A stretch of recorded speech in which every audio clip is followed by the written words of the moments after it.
as they joggo.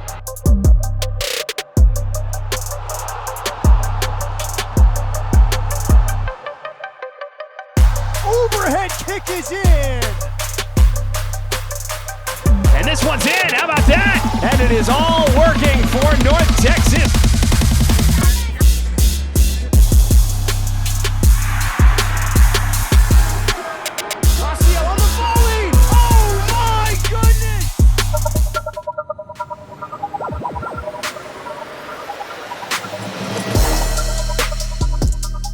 From the West Coast to the Big Apple, the league has seen big things from our guys through the first half of the season. I'm Michelle Montaigne, joining you from Major League Soccer headquarters in New York City today with a special mid-season edition of The Report.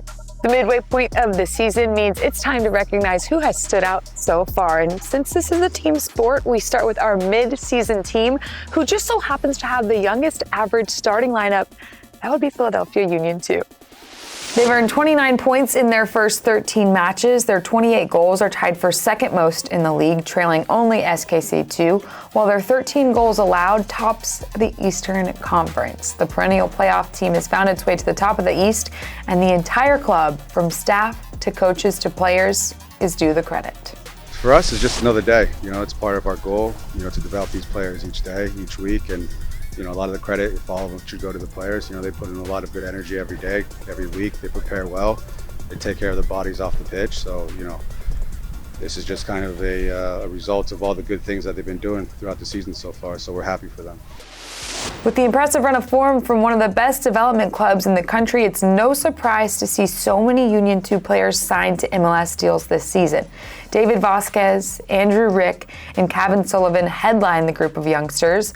Vasquez has posted 2 goals and 3 assists in 8 matches. Andrew Rick earned his MLS debut on June 22nd, starting and playing all 90 minutes for Philadelphia Union. Kevin Sullivan, who signed the largest deal for a homegrown player in MLS history on May 9th, made his professional debut with Philadelphia Union 2 on March 24th. He entered the match as a sub and assisted the game-winning goal in a 2-1 victory. Your midseason coach honors go to FC Cincinnati 2's Tyrone Marshall. The turnaround in Cincy this season has been nothing short of inspiring to watch. Marshall has his guys poised to challenge for a deep playoff run for the first time in their 3 MLS Next Pro seasons. After bringing home monthly honors in May, North Texas SC's Michael Collodi was named the mid-season goalkeeper. His 11 goals allowed are the fewest amongst keepers with at least 1,000 minutes this season. His impressive form since rejoining his home club at the start of 2024 has his team near the top of the West. Now, we know so many guys across the league are rising through the ranks of their respective organizations. So for St. Louis City 2's Makai Joyner to earn the highly coveted Rising Star honor at the midpoint of the season is no small feat. The 17-year-old has posted 6 goals and 8 starts for Bobby Murphy's club, which leads the team in St. Louis. And last but opposite of least, SKC2's Cameron Habibullah was named MLS Next Pro's mid-season player. He leads the league in goal involvement, scoring 7 goals and providing 5 assists so far this season. What's more, his 7-goal tally finds him in a 4-way tie for 3rd most goals in the league. The 20-year-old forward is showing that the 3rd season's the charm for him and is a part of why SKC2 leads the league in both goals and assists. The 20-year-old forward has excelled in Kansas City after spending his first 2 seasons in the league with Whitecaps FC2. Born in Uzbekistan and raised in British Columbia, Habibullah joined Vancouver's academy as a 12-year-old in 2016. He's been putting up impressive numbers ever since. Well, as we continue our mid-season special episode of The Report, now we bring in a guy who knows a thing or two about playing at the highest level. Ali Curtis, Senior Vice President of MLS Next Pro Competition and Operations and Senior Vice President of MLS Sporting Development. That's a mouthful. Thank you, Ali, for your time. You and I have seen this league kind of grow since its inception. We're now at the midpoint of season 3. What has caught your eye so far this year? Thanks for having me. The games have been incredibly intense, incredibly competitive. Now that we're into our 3rd season, it really has been a league of opportunity. We've seen so many players from MLS Next get opportunities in MLS Next Pro, which has been great to experience and to see. And then there have been a number of players from MLS Next Pro that have signed, first team contracts in MLS, and some have gone on into Europe. We've had over 100 players sign first team contracts in MLS, and then we've had a number of players sign short-term contracts. So it's really been great to kind of see all that cohesion and integration between all the different leagues. And we're also seeing it, from a staffing perspective, when you see coaches that are moving up and moving over, and then also athletic trainers and other areas of the staff. It's really been special. So incredibly intense and competitive, but all good things. All good things with him leading the way. Ali, thank you so much for the time.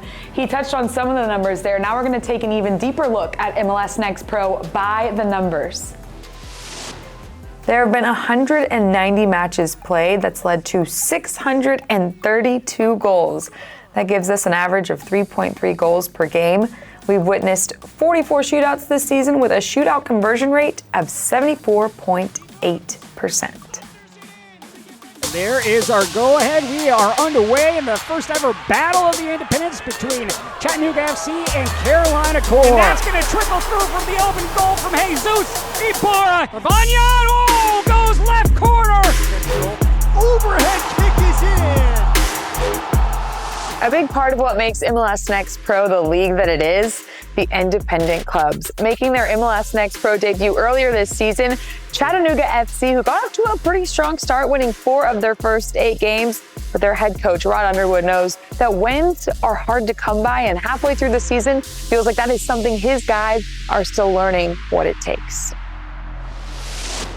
They're raising the level of soccer in America, and that's one of their major goals. And hopefully we'll see more of these players in the league making it to the first team, and not just making it to the first team, because I think the league will say we want these guys to come in and be difference makers at their first team level.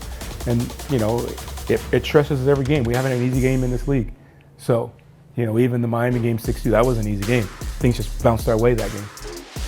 The boys in blue bookend the month of July with some home matches, first against Crown Legacy, then they close it out against Orlando City B. In between, they'll get their first test against the best in the East, Union 2. Then we'll face the other independent newcomer this season, Carolina Core, for the 3rd time this season.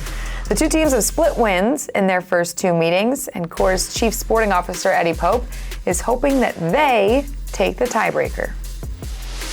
And then I'd say the level of competition has been great.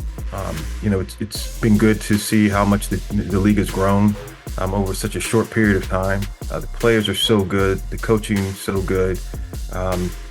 It's just been a pleasure to watch, all the teams play and really to watch how this stepping stone called MLS Next Pro is really a thing, and it really is working. Now, taking a look at Core's upcoming schedule, they will play only 3 matches across the month of July. August sees them play host in 4 of their 5 matches in the month, with their lone road test coming against formidable FC Cincinnati 2. Now, having covered this league since its inception, I can say with confidence that there have been some incredible goals since day one, but the quality of goals through season 3 has been off the charts. So when I say that getting recognized as having one of the goals of the season, that is a big deal. The first one that broke into SportsCenter Top 10 came off the right foot of Chattanooga FC's Mehdi Wamri. With his back to the goal, the 24-year-old's bicycle kick earned him the goal of match week 12 and has us still thinking about it all these weeks later. Similarly, Revs 2 midfielder Maciel combined right place, right time, and right skill set for another stunner. From beyond the 18-yard box, he booted an attempted clearance right back at the defense, finding the top right corner of the back of the net. Chance to get through here. It's lovely footwork. Nearly a tremendous goal. Oh my word! It's a stunning strike. A stroke of genius from Gerardo Valenzuela. With goals on the brain, it just feels like a good time to maybe check in on the Golden Boot race. Chicago Fire 2's David Poreba sits alone at the top with 9 total. Right behind him is his own teammate, Harold Osorio, who's in a 2-way tie for second with Roald Mitchell. They both have 8 apiece. 4 players have 7 goals on the season. They sit tied for third. And as we wrap up, we conclude with the moment. Now, there have been plenty of good ones halfway through the season, but the moment of the midseason belongs to St. Louis City, too. They just somehow keep outdoing themselves. This time, they broke the all-time attendance record with 10,671 fans packing City Park. The home fans got to see their team win their 5th straight over their Midwest rival, Sporting Kansas City, too. Halfway done, halfway to go. Who gets to compete for this year's championship will come down to who can close out the season with that Empire state of mind. I'm Michelle Montaigne saying so long from the city that never sleeps.